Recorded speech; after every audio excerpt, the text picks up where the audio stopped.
What's going on YouTube? It's your boy Seth the Lawn Surgeon. As you can see, I have Naylor, aka Lawn Care Rookie. What's up? Aka Mr. LCR Media, aka Just Rookie, aka Rookie for Life. There you go. Did I miss any AKA? No, I think I got all the aliases down pat. We just finished a Get to Know the Pro 2.0. Season 2. Yeah, stay tuned for that. But now we're gonna get to know the rookie. I'm gonna ask him some questions about his new truck that he has over here. So stay tuned. Yes, sir. Say hello to my little friend.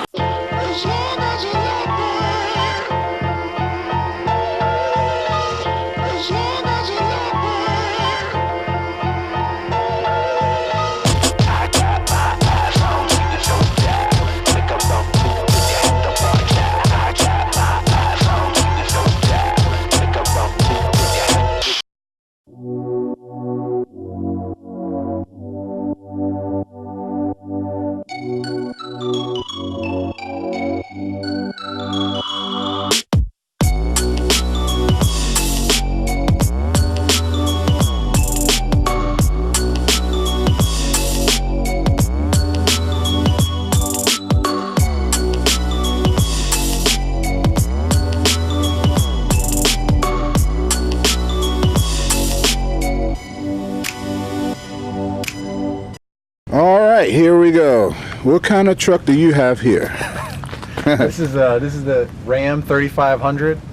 It's obviously a heavy duty truck. When you go to the 2500 to the 3500, it goes heavy duty, which the whole body and everything is a more heavy duty construction for you to be able to tow more weight, as well as have more weight in your truck bed, you know, like payload. So you can just put dirt, you know, rocks, whatever, you know, mulch, all that kind of stuff. For me, leaves, debris, all that stuff. So to me, this is just a hardcore work truck, so I can just pull anything I need to pull and haul anything I need to haul inside the truck bed. So, and so let me ask you this: us with businesses, we always kind of try to envision how our business will grow and how our setup will develop.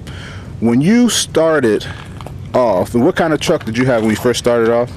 When I first started off, I had I had a Jeep Compass. So I started off with a Jeep Compass, and I was doing it part-time while I was still working in retail management, working like 60 plus hours a week. I had like maybe 1 day off, 1.5 day off, and I would just take my push mower from my house, my Ryobi hand trimmer and hand blower from Lowe's, and I would just put that in the back of my hatchback, my Jeep Compass, and I would take that to work.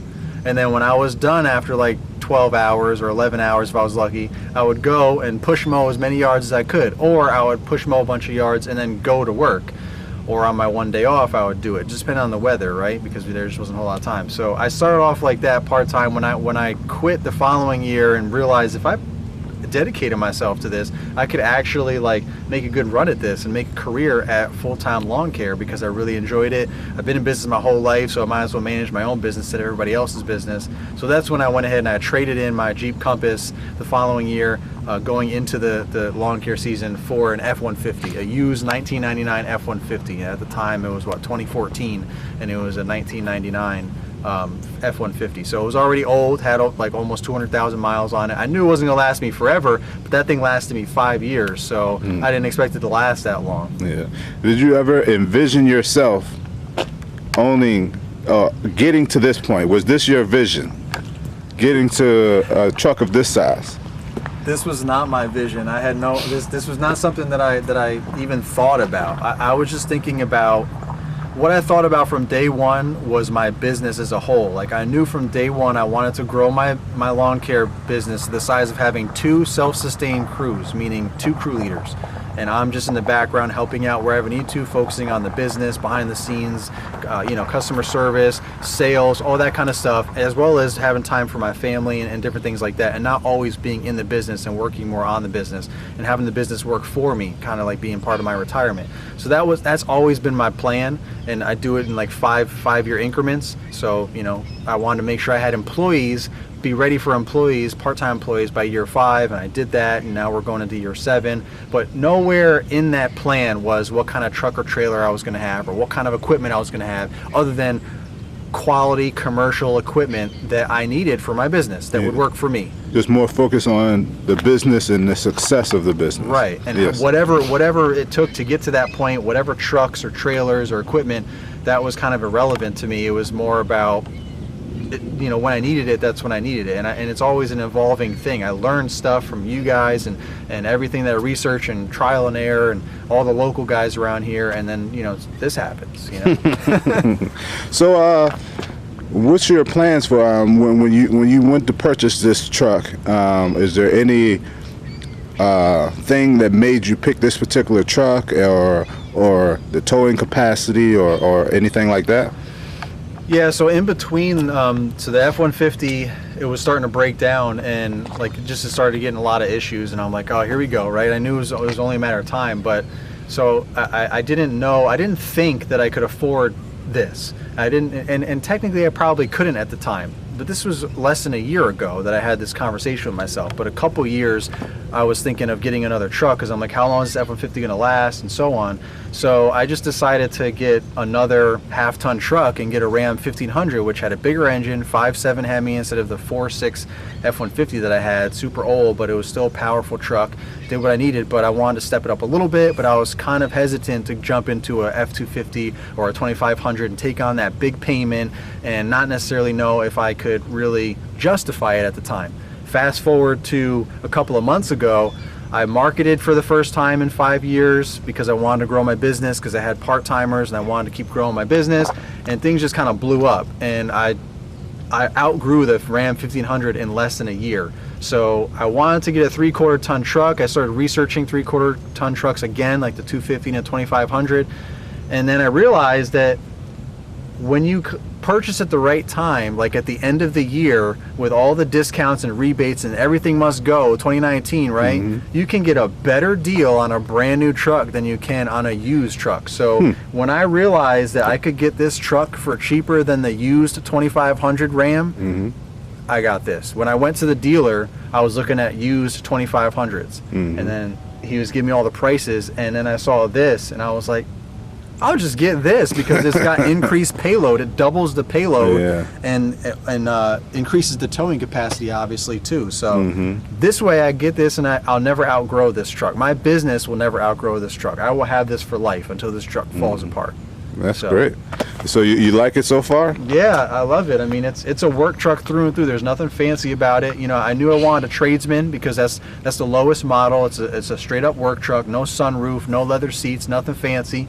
So I just wanted what I was going to be able to make money with. I wasn't trying to look for the glitz and glamour. It is a nice looking truck, obviously. It's a nice truck. It's really big. It's bigger than the videos don't do it justice. It's long. Yeah, this is the long box. This is the 8-foot bed, which 3500s typically come with. So. Yeah. So, and you like this? The unloader. Load rug? Yeah, it's the unloader. Yeah, the unloader. Yeah, I mean it does what it needs to do for now. You know, it's not perfect by any means. But yeah, we just dump everything on here, and then you just lower the tailgate, and you put the crank on there, and you just pulls it all out. I had to make some adaptations like everyone else does. But is it hard to crank? Is it if you got a big heavy load on here? Is it hard to crank off? Not too much. I mean, the heavier it is, the harder it is. But I wouldn't say it's hard. It's a more of a slower process. Yeah. You're not going too fast when it's really heavy. So you just kind of work your way. You know, the biggest thing is stuff gets all caught up in here. If it's not leaves, if you have anything other than leaves, if it's here, not like directly on the tarp or whatever. Yeah, so it kind of gets stuck in here and jams in here. So it's kind of like a multiple step process. You crank it, stop, make sure everything is clear, crank it some more. But it's a heck of a lot better than pulling everything off, blowing everything off, or shoveling or pitchforking everything off, for sure. I mean, it's a fraction of the time. Yeah. So an effort. Yeah. Cool. Well, it's a nice truck, man. I appreciate it. Thanks. And I've been telling Naylor for years we need to get to know the Pro.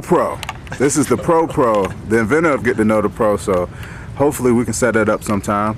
I come out to his shop and see, because you're at a unit. Where you park your stuff at? At a storage unit. Storage so I've got a unit, unit and a parking spot. A lot of guys have that around here too. I used to be in my house, in my garage, but my wife was like, "Can I please just park in the garage?" You know, with our new house. I'm like, I don't want to do it like that. Let me just get all this stuff out of here. Yeah. So I need to find. See, I don't have anything like that around here.